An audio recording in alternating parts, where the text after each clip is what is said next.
Pintor, escultor e professor. Artista plástico renomado, seu trabalho é valorizado e reconhecido por onde passa. Referência na arte, suas obras refletem mais do que a capacidade criadora e expressiva do artista. São marcas indeléveis na cultura e sensibilidade de quem as aprecia. No Autografando, Marciano Schmitz. Marciano Schmitz se formou pela Fevale no curso de Licenciatura em Desenho e Plástica em 1977. De 74 a 78, integrou 2 movimentos de conscientização e interiorização da arte, que se expandiram por todo o Vale dos Sinos, Cavalo Azul e Casa Velha. Em Florença, na Itália, aprimorou seus conhecimentos artísticos na área de História da Arte. Tudo bem, Marciano, obrigada por nos receber. Eu que agradeço, o prazer é meu. É nosso. Você não gostaria de saber quantos anos de carreira aí dedicados à arte? Quanto tempo? Olha, há pouco mesmo eu estava comentando, dá em torno... Eu comecei a pensar nisso de maneira mais séria a partir de 74, né? Porque até então, assim, eu acho que todo pintor, todo mundo tem a mesma história. Gostava de desenhar quando era pequeno e tal, né? Então, a gente nunca sabe se só o gostar de desenhar ou de repente assim, eu não sei fazer outra coisa e tal, mas na verdade cria uma paixão grande. Eu sempre acho assim que não é nós que vamos atrás da obra artística. Eu acho que o espírito da arte captura as pessoas e não deixa mais sair.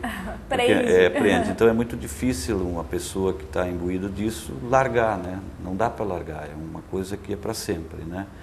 Então, meus primeiros trabalhos, a gente fez um movimento até com um outro artista da cidade na época, que era o Tito Oliveira, né?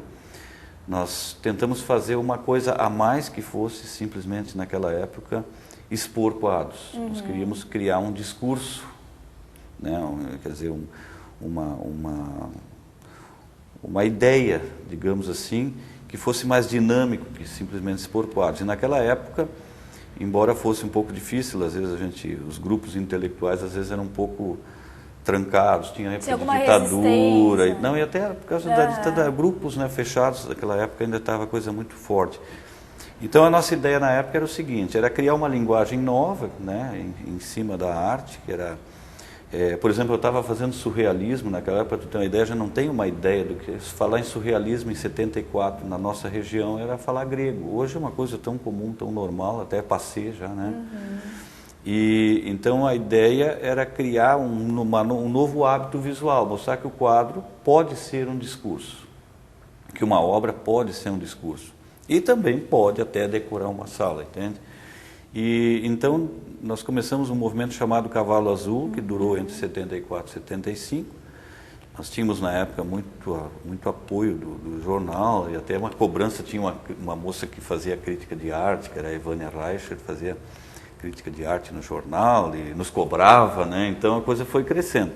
E em 77 eu integrei com o Flávio Scholes no movimento Casa Velha, que era o Carlos Alberto Oliveira, né? O Flávio Scholes, naquela época também estava Ariadne, em Buída tinha o Rogério Halber, então eram pessoas que começaram conosco um trabalho dentro dessa ideia, né, de modificar a linguagem visual. Hoje poderia parecer uma linguagem, assim, uma coisa um tanto quanto batida, se é o que eu posso dizer, mas na época era uma coisa bem inovadora, né, e foi um princípio assim, de interiorizar a arte. Não nós saímos daqui e ir buscar numa galeria lá não sei aonde. Não, nós nunca precisamos sair, isso foi bom, quer dizer, a nossa região nos acolheu, né? Então a gente ficou, eu me considero um provinciano no bom sentido, eu gosto da minha região e tal, e me acolheu, quer dizer, eu nunca precisei sair para outros lugares e ao mesmo tempo eu tive grandes pontes, né, com até de venda de trabalhos para o exterior, né? Então eu acho que era justamente o que nós queríamos, era interiorizar.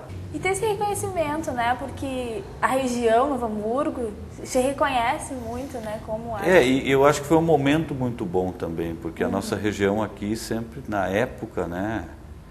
Ela era assim, quase que uma ilha dentro do restante do Brasil. Então nós tínhamos pontes assim, sem fazer esforço, como se diz. Tu conversava com norte-americanos, portugueses, né, alemães, canadenses, tu tinha essa ponte assim direta na época, né? Quer dizer, não tínhamos internet, não tínhamos nada, mas a gente tinha assim uma posição muito legal no sentido de que as pessoas vinham de fora, o que eles procuravam primeiro? Eu quero ver os artistas da cidade. Então, nós tínhamos esse grupo em ação, né? E isso foi muito interessante, tanto que em 77 nós fizemos um projeto na época que esses monumentos que se vê na cidade hoje, como o da Rótula, né, do Flávio, se fez um monumento à Bíblia, se fez aquela fachada do Centro de Cultura, né, do Centro Cultural, né, e outras obras que estavam em projeto, né, nós tínhamos um prefeito na época que nos reconheceu como, não como utilidade pública, mas como uma maneira de mostrar a cidade dessa maneira também, né, que era o seu Eugênio Nelson Ritzel, e ele tinha essa ideia. Se fez um projeto muito bacana, porque os monumentos eram construídos por nós e, na época, pelos próprios trabalhadores da prefeitura que faziam. Então era uma coisa muito bacana, ela tinha um custo baixo aliado a um potencial grande. Um ótimo resultado. Exato, resultado em questão de 2 anos nós tínhamos monumentos espalhados pela cidade, né?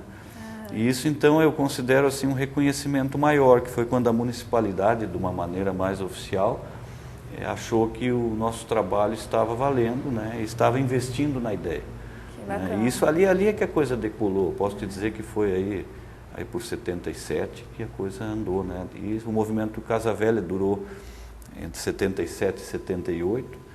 Foi um movimento muito forte, né? Então tinha grupos musicais na época que se encontravam, era uma coisa muito bacana. Não ocorria na cidade, né? Então nós na época que promovíamos, né? E a tua atuação no Centro Cavalo Azul aí se tornou um artista mais independente?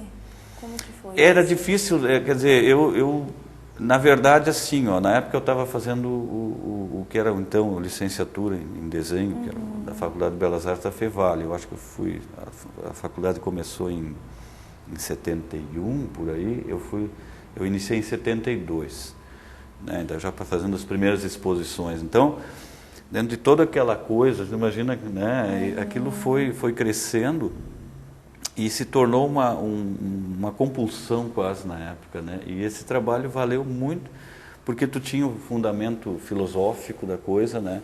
Agora, daqui a pouco a gente não se forma artista, a gente se reconhece como tal.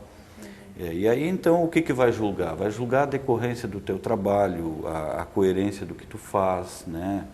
É isso que vai fazer a tua obra, é o processo, não o fim, né? Claro. A obra é o processo, né? É o erro, o acerto.